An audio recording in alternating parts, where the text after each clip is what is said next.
இந்த பூமி இறைத்துகள் அப்படிங்கிற சக்தியில தான் இயங்கிட்டு இருக்கு. இந்த இறைத்துகளானது 24 மணி நேரமும் பூமியை நோக்கி வரும். ஆனா ஒவ்வொரு மாதமும் சிவராத்திரியின் போது அதனோட வேகம் சற்று அதிகரிக்கும். ஆனா மாசி மாசத்துல மட்டும்தான் இந்த இறைத்துகளோட சக்தி அபரிவிதமா இருக்கும்.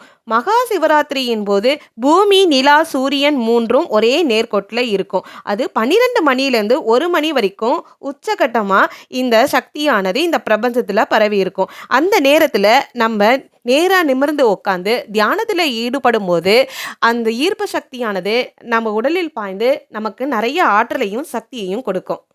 அந்த நேரத்துல தான் நம்ம லிங்கோத்பவர் பூஜை வழிபாடும் செய்வோம். லிங்கோத்பவர் நமக்கு உணர்த்துறது என்னன்னா, யாரும் இந்த உலகத்துல உயர்ந்தவரும் இல்லை, தாழ்ந்தவரும் இல்லை, எல்லாரும் சரிசமமானவங்க தான். இந்த பூமிக்கு நம்ம வரும்போது எதையும் கொண்டு வந்ததும் இல்லை, இங்கேருந்து போகும்போது எதையும் கொண்டு போகிறதும் இல்லை. அதனால இந்த இறை பக்தியில இந்த பிறவி நம்ம எடுத்ததே இடைவிடாது இறைவனை தொழறதுக்காக மட்டும்தான். நமக்கு இந்த உலகத்துல கிடைக்கிற எல்லாமே அந்த இறைவன் அருளால நமக்கு கிடைச்சதுன்னு நினைக்கும் போது அது இரட்டிப்பாகும்.